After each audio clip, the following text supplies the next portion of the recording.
বিসমিল্লাহির রহমানির রহিম। ইয়াওমা ইয়াকুমুর রূহু ওয়াল মালাইকাতু সাফফা। চিৎকার দিবেন আল্লাহু আকবার। এলাকা কবরবাসী আসেনি? আমি আমার বাবার জন্য বলবো, আমার বাবা কবরে চলে গেছে, আপনারাও মা বাবার জন্য চিৎকার দিয়ে বলবেন আল্লাহু আকবার। আল্লাহ বলেন ইয়াওমা ইয়াকুমুর রূহু, কিয়ামতের দিনে দাঁড়িয়ে থাকবে রুহুল আমিন, ওয়াল মালায়েকাতু, সমস্ত ফেরেশতারা সাফফান, সব ধরে, কাতার ধরে। কেন দাঁড়িয়ে থাকবে?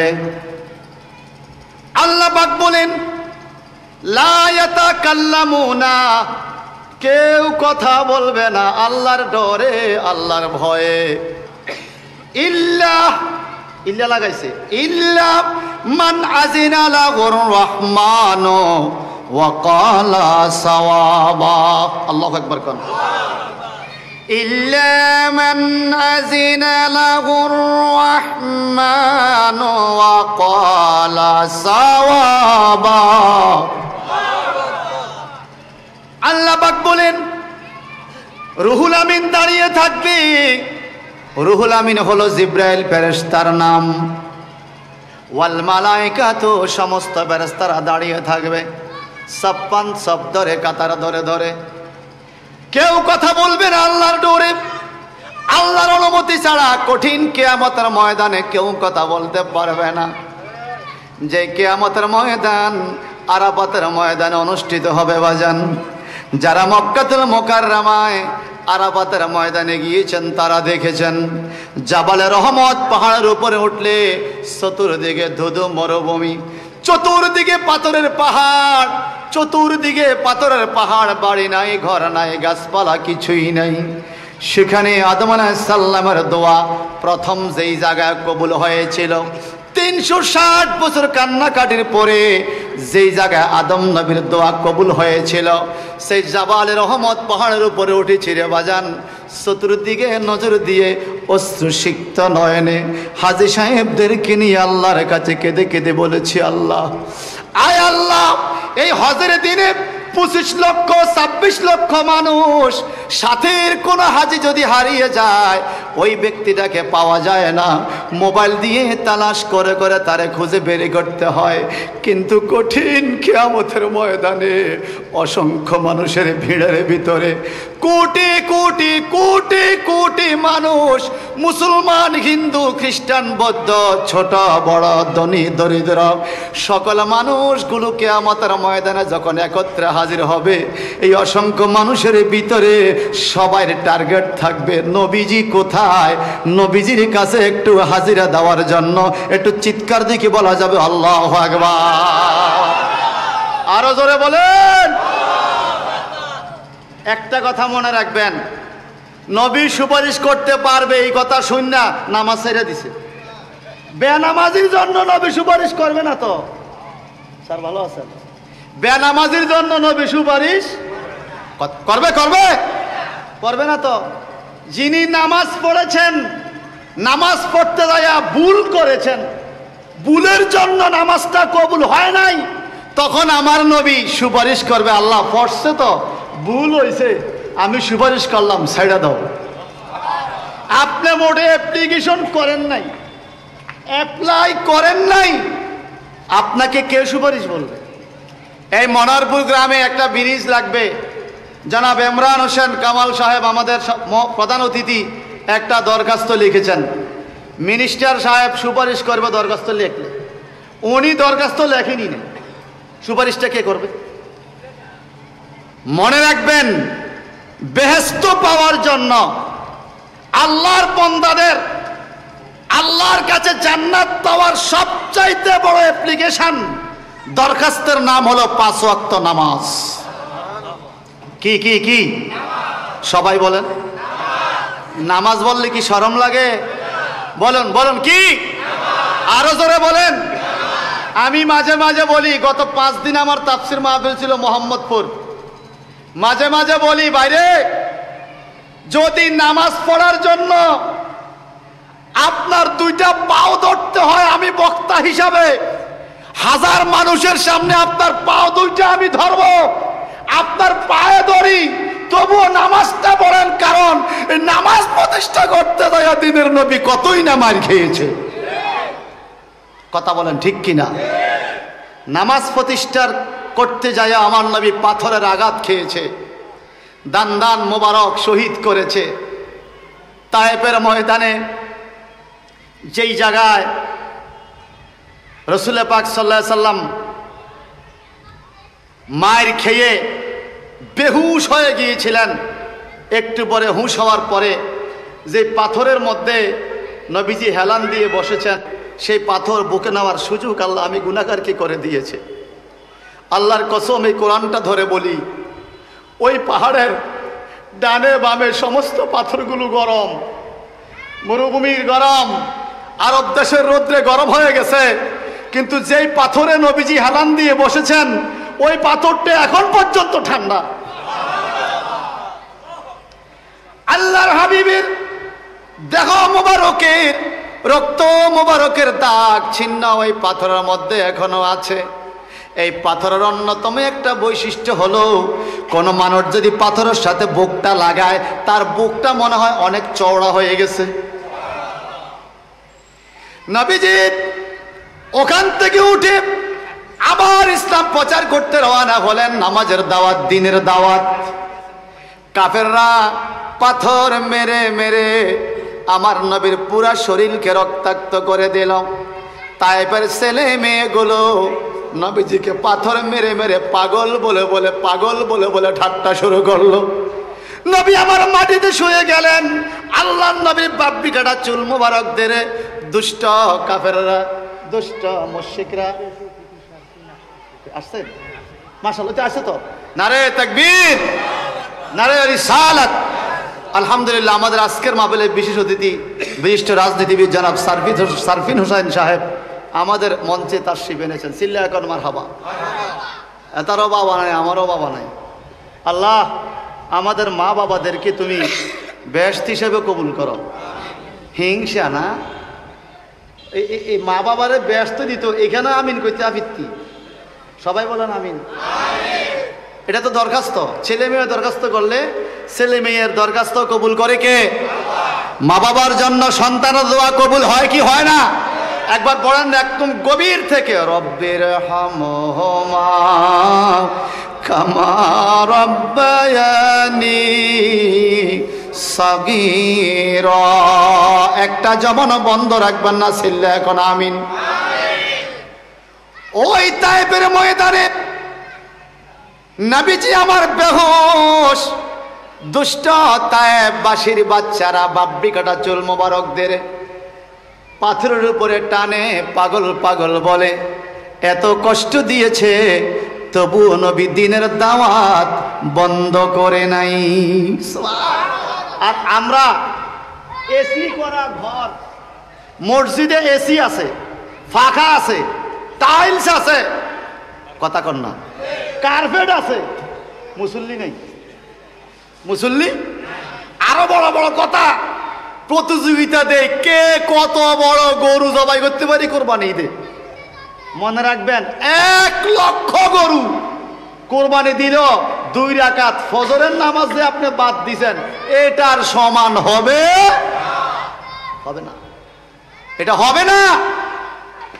এই জন্য যদি সুযোগ থাকে, যদি আপনাদের মনে চায় যে আপনারা যদি এটা মনে করেন যে হুজুর আপনি আমার ফায়ে ধরেন, ফায়ে ধরেন, তারপর আমি মসজিদে যাবো, আল্লাহর কসম কোরআনটা ধরে বললাম, আপনার 2টা পায়ে ধরি, তারপরও মসজিদে যান, নামাজ পড়েন, নামাজি ব্যক্তি জান্নাত পাবে। নামাজ নাই জান্নাতের আশা করা যাবে? যাবে না, কখনো যাবে না। আল্লাহর হাবিবের ছোট্ট একখান হাদিস আমি আপনাদেরকে শোনাই।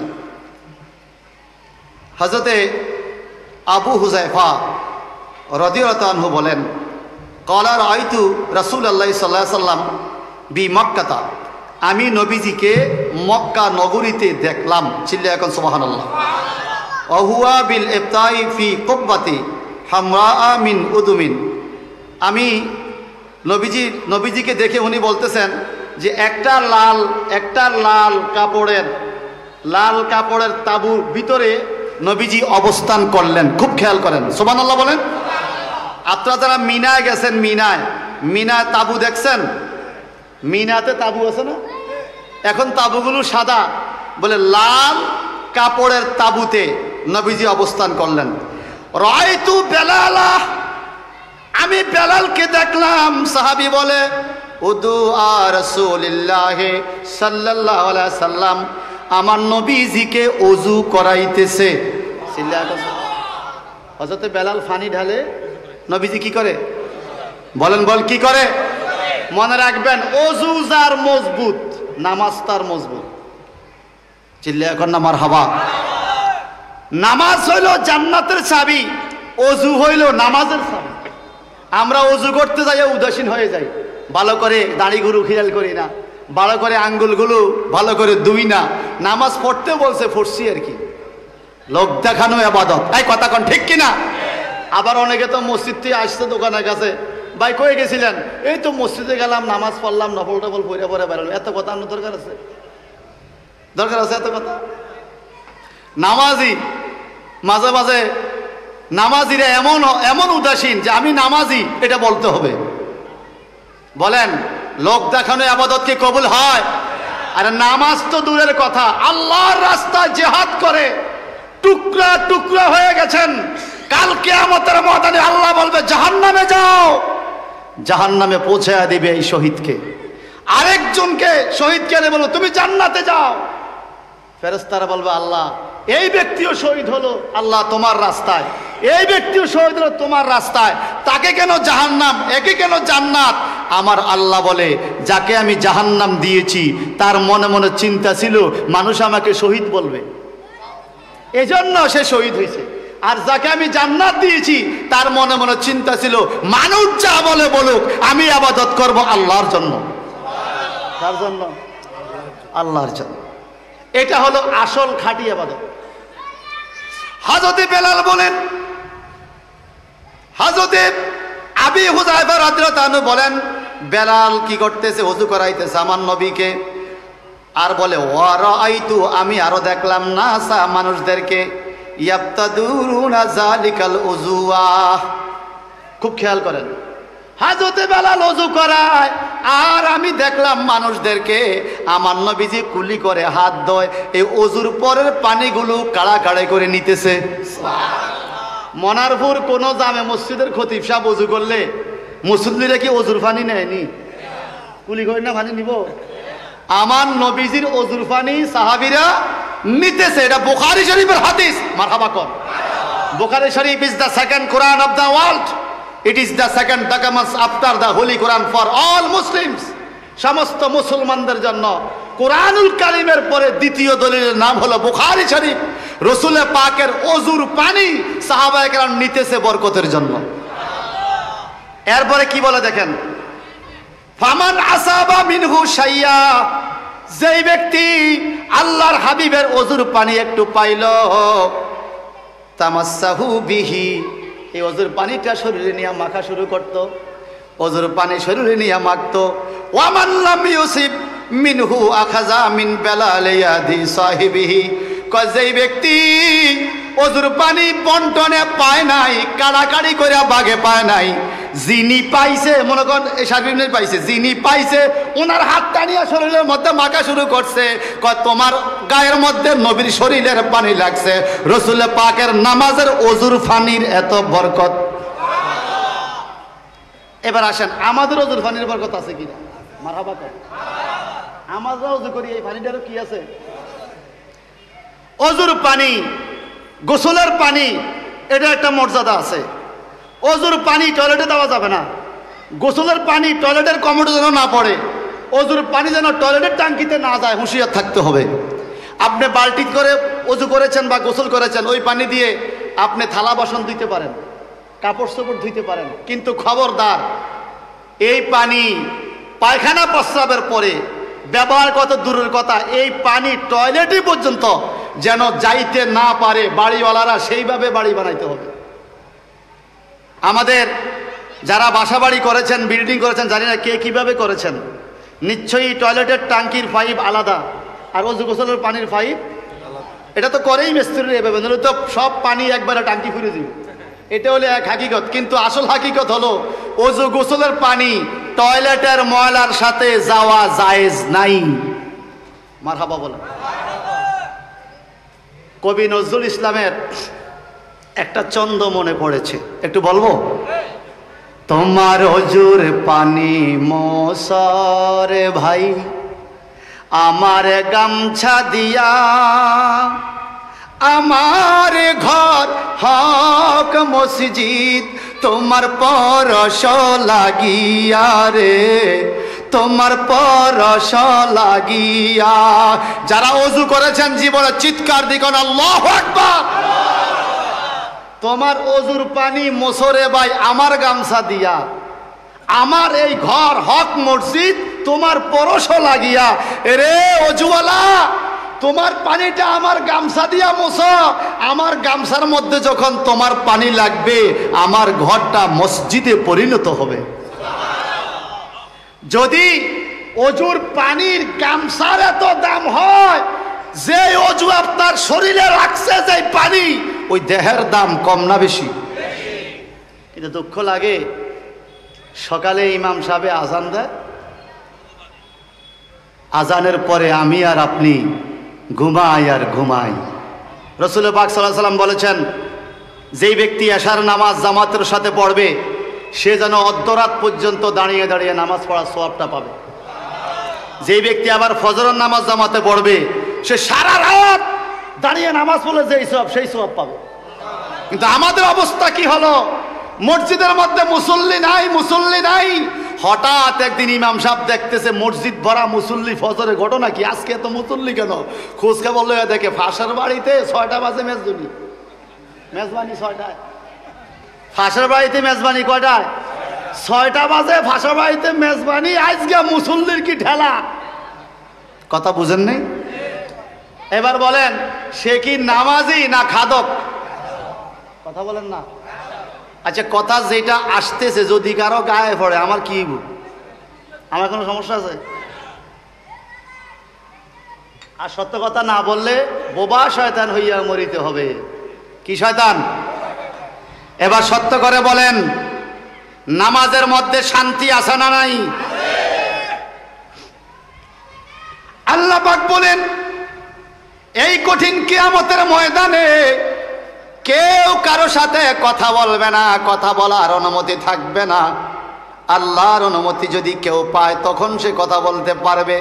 ইল্লা মান আযালাহুর রহমান, রহমানের অনুমতি ছাড়া কথা বলা যাবে না। তবে কথা বলতে পারবে কে? আজকের মাহফিলের সম্মানিত সভাপতি আল্লামা মাওলানা জহিরুল ইসলাম পাটোয়ারি সাহেবের মাদ্রাসায় ফাজলের ক্লাসে, ডিগ্রির ক্লাসে, ফাজলের ক্লাসে, ডিগ্রির ক্লাসে একখান কিতাব আছে তাফসিরে জালালাইন শরীফ। ইমাম জালাউদ্দিন মহল্লি রহমতুল্লাহ আলাই এই আয়াতের তাফসীর করেছেন। আমি মনারপুর মাদ্রাসায় পড়েছি। এই আয়াতের ব্যাখ্যা করেছেন, আল্লাহ পাক কারো সাথে কথা বলবে না। আল্লাহর সাথে কেউ কথা বলবে না। কেন? ডরে ভয়ে। কেন কথা বলবে না? ইয়াউমা তারজুফুর রাজিফা তাতবাউহার রাদিফা কুলুবি ইয়াউমাইজি ওয়াজিফা আবসারুহা খাশিয়া। আল্লাহ পাক বলে কেমনে কথা বলবি? ওই দিন কিয়ামতের দিন এমন হবে, জাহান্নামের হুঙ্কার দেখে, জাহান্নামের অবস্থা দেখে নবীজি বলেন, এক একটা জাহান্নাম যখন কিয়ামতের দিকে রওনা হবে, 70,000 ফেরেশতারা এক একটা শিকল টেনে ধরবে, তবুও ধরে রাখতে পারবে না। এত শক্তি জাহান্নাম হাসরের দিকে এগিয়ে আসতে থাকবে। তখন এই অবস্থা দেখে মানুষের কি হবে? কুলুবু ইয়াউমাইজি ওয়াজিফা, মানুষের হৃদয় কাঁপতে থাকবে ডরে। আবসারুহা খাশিয়া, চোখগুলো বড় হয়ে যাবে ডরে ভয়ে। এমন অবস্থা হয়ে যাবে, আল্লাহ বলে সেদিন কেউ কথা বলতে পারবে না। তবে ইমাম জালাউদ্দিন মহল্লি রহমতুল্লাহ বলছেন, 2 প্রকার লোক কথা বলতে পারবে, আল মুমিনু ওয়াল মালায়েকা। আল মুমিনু ওয়াল মালায়েকা, কিছু কিছু মুমিন এবং কিছু কিছু ফেরেশতারা কথা বলতে পারবে। একটু জবানটা বড় করে কোন আল্লাহু আকবার। এবার বলেন, নামাজ মুরব্বী, জোয়ান, বুড়া, ধনী দরিদ্র, কোটিপতি লাখপতি, গরিব ধনী, সবার জন্য নামাজ কি এক না ভিন্ন? আল্লাহ দোয়া যেরকম এক না ভিন্ন? কোটিপতির 2 রাকাত আর গরিবের 4 রাকাত, এরকম কোন নামাজ আছে নাকি? খোদ আমেরিকাতে একটা মুসলিম অধ্যুষিত এলাকায় ডেলি স্টার পত্রিকা ঘটনাটা হয়েছে। ডেলি স্টার, আমার অভ্যাস ইংরেজি পত্রিকা পড়তাম। আমার মনে আছে আপনার কথা, ফাজলে যখন সেকেন্ড ইয়ারে পড়ি তোর মাদ্রাসায় গিয়া ক্লাসে প্রশ্ন করছিলেন, হ্যাঁ হি গোজ টু ঢাকা, এটা ইন্টারোগেটিভ কি হবে আমার মনে আছে। তখন আমি বলেছিলাম মাশাআল্লাহ এটা হয়েছে। তো আর আলহামদুলিল্লাহ বলবেন না? এটা সে আমার 2003 সাল 4 সালের কথা, আরো অনেক আগের কথা। তো ডেলি স্টার পত্রিকা ছোটকাল থেকে অভ্যাস ছিল ইংরেজি পত্রিকা। যারা ছাত্র ভাই আছেন বইয়ের থেকে পত্রিকা মাঝে মাঝে পড়বেন, এখানে অনেক নতুন নতুন শব্দ আছে, শিখার জন্য অনেক দরকার। ডেলি স্টার পত্রিকায় একটা আশ্চর্য ঘটনা পাইলাম। আমেরিকাতে একটা মুসলিম এলাকায় কিছু সেনাবাহিনী মুসলমান এরা নামাজের জন্য দাঁড়িয়েছে। এখন ইমামতি কে করবে? মেজর, কর্নেল, অফিসার সবাই একত্রে দাঁড়িয়েছে। একজন অফিসার বললেন, সৈনিকদের মধ্যে কেউ কি নামাজ পড়াইতে পারবা? একজন সৈনিক বলছে, স্যার আমি পারবো। ঠিক আছে, তুমি নামাজ পড়া। সে নামাজ পড়লো।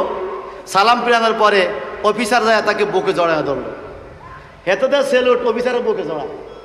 সেলুট দে, বুকে আসো। স্যার বিষয়টা কি? বলে, আরে অফিসে, আদালতে, কর্মক্ষেত্রে লেফট রাইট বলি, ইয়েস নট বলি, কমান্ড ইজ কমান্ড। আমি ডাইনে গেলে তুমি ডাইনে যাও, আমি বামে গেলে তুমি বামে যাও, আমার হুকুমের বাইরে তুমি চলোই না, আমি তোমার অফিসার।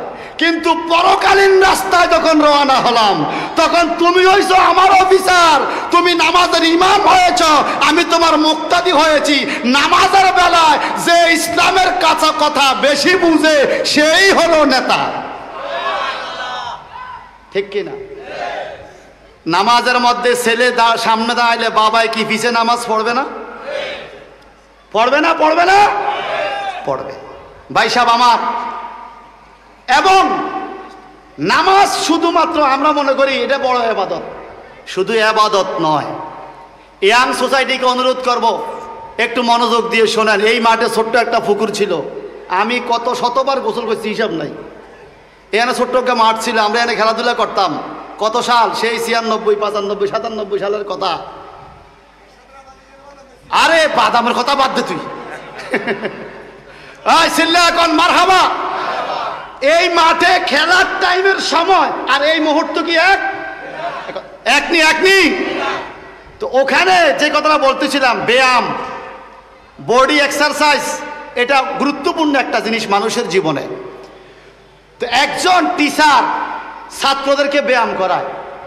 কি করায়? ডানে এগুন, বামে এগুন, সোজা হাত তোলা। তো ওখানে একজন মুসলমান ছাত্র ছিল। ওই ছাত্র বলে, স্যার আমি একটা ব্যায়াম জানি, যদি একটু বলতেন আমি একটু ব্যায়ামটা দেখাইতাম কেমন হয়। বলে, তুমি আবার কি ব্যায়াম জানো, দেখি দেখাও। এই ছেলে 2 রাকাত নামাজ পড়লো। নামাজের মধ্যে আল্লাহু আকবার আছে কিনা? জোরে বলেন। আর আম্মু দেশের নামাজ পড়ে না কি করে একটু দেখাই? আল্লাহু আকবার, ডং করে, ডং। এইভাবে হাতের তালু কেবলার দিকে থাকবে, মারহাবা কোন, কানের লতি বরাবর হাত উঠবে, এরপরে নাভির নিচে হাত বানবে। এটা হলো হক তরিকা। ছেলে কর না মারহাবা। এইভাবে হাত বানলো, রুকুতে গেল, সোজা হলো, আরাম করে বসলো। সোজা করে বসার পরে আসসালামু আলাইকুম ওয়া রাহমাতুল্লাহ, আসসালামু আলাইকুম ওয়া রাহমাতুল্লাহ। নামাজ যখন শেষ করলো, এখন ওই টিচার বলে, who was your teacher, who was your trainer? তোমার এই ট্রেনিং এর শিক্ষককে, তোমার এই ব্যায়ামের টিচারকে? ওই ছেলেটা বলে, our teacher was prophet Mohammad Mustafa. আমাদেরকে নামাজ শিখাইছে নবী মোহাম্মদ, এটা আমাদের নামাজ। ইন ডে 5 টাইমস, একদিনে 5 বার আমরা এই নামাজটা পড়ি। এখন ওই টিচার বলে নো অনলি দিস ফেয়ার, ও no only this fair for all Muslim. এই this system is the greatest, this system is the greatest exercise for body of human. যেইভাবে তুমি নামাজ পড়া দেখাইলা, শুধু নামাজ নয়, এই নামাজটা একজন মানুষের বডির সবচাইতে বড় ব্যায়াম। কি কি কি? তো শুধু সোয়াবের জন্য নয়, শরীরের ফিটনেস ঠিক রাখার জন্য দৈনিক 5 ওয়াক্ত নামাজ পড়া দরকার আছে কিনা বলেন? বড় আফসোস লাগে, মুসলমানদের দেশে মসজিদে নামাজই খুঁজে পাওয়া যায় না। আমরা নামাজ পড়ি আর না পড়ি, প্রতিযোগিতা দিয়ে মসজিদ বানাইতে পারি। আরে বাপরে বাপ, এক বাড়িতে মসজিদ 3 কেন হয়? কথা কন ঠিক কিনা? আবার আলহামদুলিল্লাহ এটা নিয়ে আল্লাহ মাসির এত টাকা পয়সা দিচ্ছে, একজনে মসজিদ বানাই ফেলা, টাইলস টুইলস যা লাগে আছে না, আছে না, আছে না? বলেন বলেন, সত্যি করে বলেন, ভাঙ্গা টিনের ঘরের মসজিদ, ভাঙ্গা সনের ঘরের মসজিদ, পুরা মুসল্লি ভর্তি, ওইটা ভালো নাকি মুসল্লি বিহীন টাইলসের মসজিদ? কোন পরিবেশটা ভালো? সনের ঘর, মুসল্লি ভর্তি মসজিদ, ওই সমাজটা আকিমুদ্দিন আকিমুসসালাহ, ওখানেই বাস্তব হবে। ঠিক কিনা বলেন? আমি শেষ করে দিচ্ছি, সময় আমার খুবই সংক্ষেপ, পরবর্তী বক্তা আসতেছে। বলেন, কিয়ামতের ময়দানে আমরা আল্লাহর সাথে কথা বলতে চাই কিনা? জোরে বলেন, জোরে বলেন। কে কথা বলতে পারবে? আল মুমিনু ওয়াল মালায়েকা, সত্যিকার মুমিন যারা এবং আল্লাহ পাকের বিশেষ বিশেষ ফেরেশতা যারা, এই বিপদের টাইমে আল্লাহর সাথে কথা বলবে। মুমিনদের মধ্যে কোন মুমিন সত্যিকার? আল্লাহ কোরআনে বলেছেন, قد أفلح المؤمنون,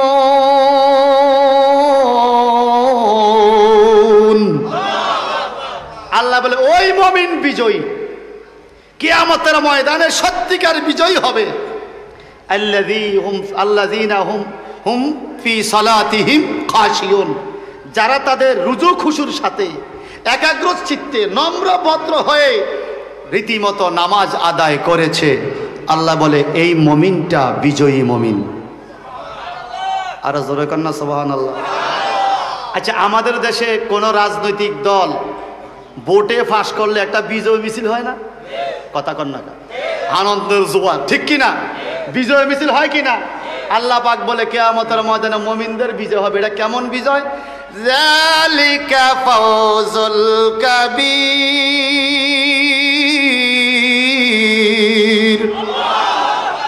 আল্লাহ বলেন এটা হবে মহা বিজয়। কি বিজয়? নামাজি ব্যক্তির জন্য কিয়ামতের ময়দানে মহা বিজয়। মারহাবা বলেন। আমার নবী মসজিদে যাইতে পারে না, অসুস্থ, এতই অসুস্থ। আবু বকর সিদ্দিককে বললেন, তুমি যে ইমামতি করো, আমি আজকে মসজিদে যেতে পারবো না। আমাদের অত্র এলাকায় মসজিদে চেয়ার আসেনি? আল্লাহ দয় কথা কন, আসেনি চেয়ার? যারা একান্তই অসুস্থ পারে না, এটা হলো ভিন্ন কথা। কিন্তু বহুত ভাই আছে রাস্তায় হাঁটে, চলে, উঠে, বসে, সারাদিন মাটি কাটে, মসজিদে হয় চেয়ারও বই। আরে আমনে সঠিক কর না, তারাও কয় সঠিক। সারাদিন কাজ করে, মসজিদে এসে কি করে? আমি একটা দোয়া করি, দেখি আপনাদের এটা পছন্দ হয় কিনা। আয়বারে আলাগি, ও আসমান জমিনের মালিক, ও চন্দ্র সূর্য তারকারাজি কুল কায়নাতের মালিক, তুমি রোগ ব্যারাম যা দিবা তোমার ইচ্ছা পরীক্ষা দিও, কিন্তু এমন রোগ দিও না যেই রোগের কারণে চেয়ার লাগবে, বসে নামাজ পড়তে হবে। এতটুকু সুস্থতা দান করো মাওলা, যেন মৃত্যু পর্যন্ত অন্তত দাঁড়িয়ে দাঁড়িয়ে তোমার দেওয়া 5 ওয়াক্ত নামাজ আদায় করতে পারি। ঠিক কিনা বলে? অন্তত এতটুকু সুস্থতা, এটা হলো নিয়ামত। আর এই এতক্ষণ যে মেহমানরা আছে, আমরা দাঁড়াই গেছি না, আল্লাহর সামনে নামাজ পড়তেছি চেয়ারে বসে। শোনেন, আপনি দাঁড়িয়ে নামাজ পড়তে না পারলে বসে পড়বেন, এটা হলো মাসালা। বসে না পারলে শুয়ে পড়বেন, এটা হলো মাসালা। এখন মসজিদে আপনি শুইবেন কেমনে? সেজদা তো হয় না, এই কদিন নয়। আসলে হলো সেজদা কি? আমরা সেজদা কারে দেই? জোরে কর না। সেজদাটা কোন জায়গাত পড়ে? এই জন্য বাজান দোয়া করি সবাই যেন সুস্থ হয়ে যায়, আমিন বলেন। যদি কেউ ফেকান দইরা চেয়ারে নামাজ পড়ে, এটা নামাজ হবে না, এটা হবে আঙ্গদেশের ওই হেইবাই নোয়াজ। নোয়াজ নোয়াজ, নামাজ না।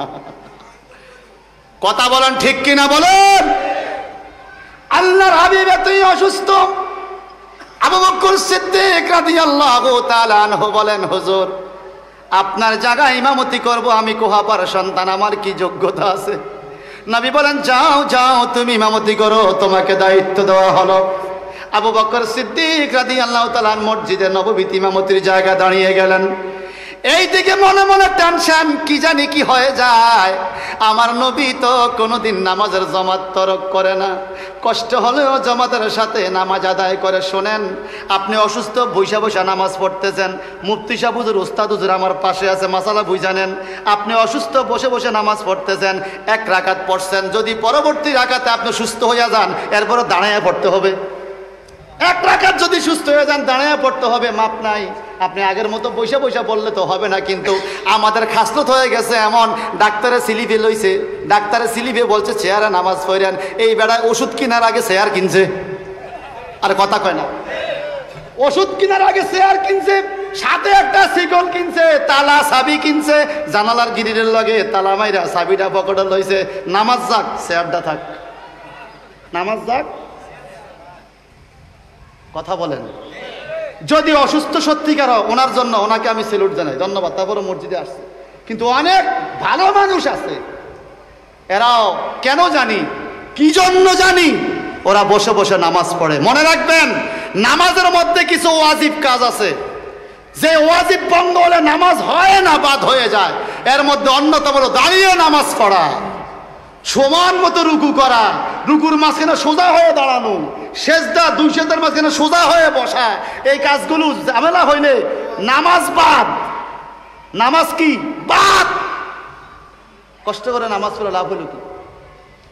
আল্লাহর হাবিব মসজিদের দিকে নজর দিয়া আয়েশা গো, আল্লাহু আকবার বলেন। নবীজির ঘর ছিল বর্তমান রওজা মোবারক সবুজ গম্বুজের নিচে, এটাই আয়েশা সিদ্দিকার ঘর। আর নবীর মিম্বর মসজিদে নবীর কাছাকাছি। আমার নবী বললেন, মা বাইনা ও বাইনা বাইতি রাউযাতুম মির রিয়াজিল জান্নাহ, আমার ঘর এবং আমার মসজিদের মাঝখানের জায়গাটা, মিম্বরের মাঝখানের জায়গাটা হইল বেহেশতের টুকরা।